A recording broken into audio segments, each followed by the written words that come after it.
If you're trying to get pregnant and over 40 years of age, or if you're younger and been told by your doctors that you're getting too old to have your own biological child, this video is for you. Regardless of your age, I'm going to separate out the viewers of this video into two groups. The first group is going to be those of you who, despite what you're being told by your doctors or what you read online about your age affecting your fertility, you have a strong belief in yourself and your ability to have your own child. So these are going to be those of you who don't have any or very little doubt about being successful, are generally trying to get pregnant naturally. So your thoughts are of joyful anticipation of when you'll get pregnant rather than if you'll get pregnant. The second group is going to be the rest of you, which is likely going to be most of you watching this video. You might be trying naturally or using fertility treatments like inseminations or IVF. Those of you who have quite a bit of doubt, anxiety, or fear around getting pregnant with your own eggs are in this group. So your dominant thoughts are going to be more around, is it even possible for me to get pregnant? At this point in the video, I want you to put yourself in one of the two groups, the one that you most closely match based on what I just said. For the first group who are grounded in their optimism and their hope, your job is to stay exactly where you are emotionally and mentally. You stay optimistic, you stay hopeful, you don't let anyone else's opinion about what you know to be true in your heart, and that means that you are able to get pregnant with your own biological child. You don't let your doctors or other people in positions of authority sway you from that belief. You have the easier task of just staying where you are. The only thing I would add is to make sure you're as physically fit and healthy as you possibly can be.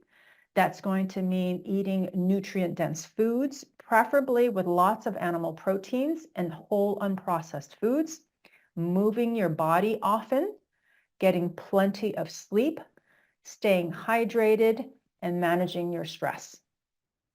The second group, again, is going to be the one with a lot of doubt and anxiety about their success on the motherhood journey. Your job is to move yourself into the first group, which means you have to be optimistic and hopeful about you becoming a mother. And it has to come from deep down within, from your heart, not just saying the words as an affirmation.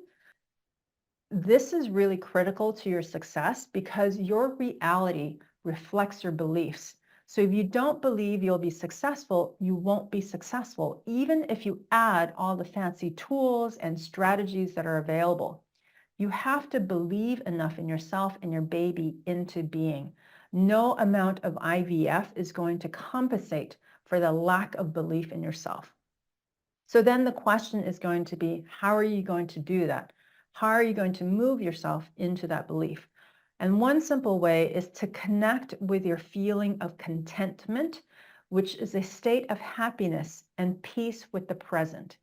It's more than just feeling okay with where you are. It's about deeply appreciating the present moment, finding the joy in the now, and really holding on to hope for what's to come. And when it comes to manifesting and the law of attraction, contentment, it's like a magnet for positive experiences and outcomes, including creating new life, your baby. So the obvious question is going to be, how does feeling content help with getting pregnant?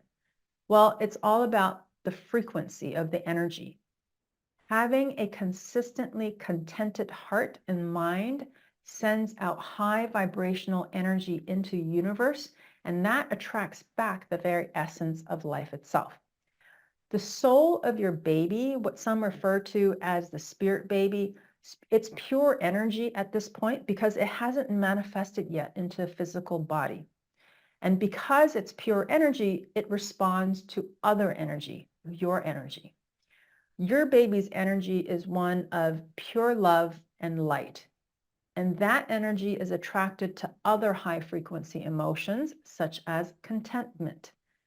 It's going to be repelled by low frequency emotions like doubt, anxiety, and fear, because those energies just don't match each other. They bounce off of each other.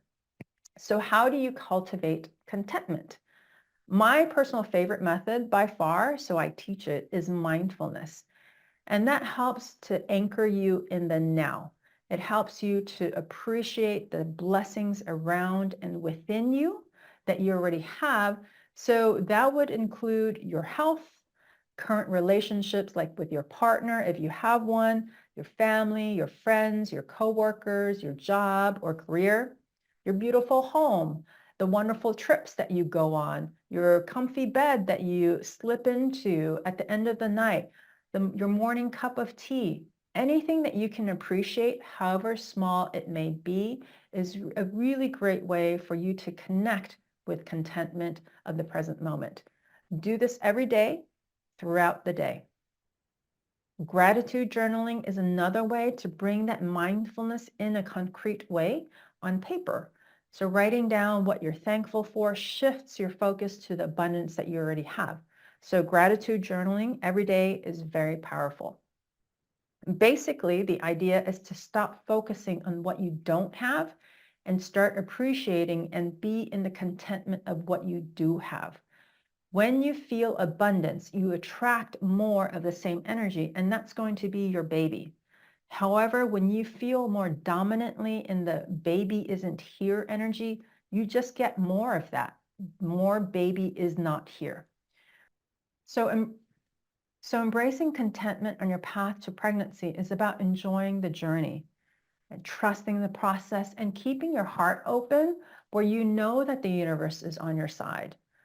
And it's eager, more than eager, to fulfill your heart's deepest desires.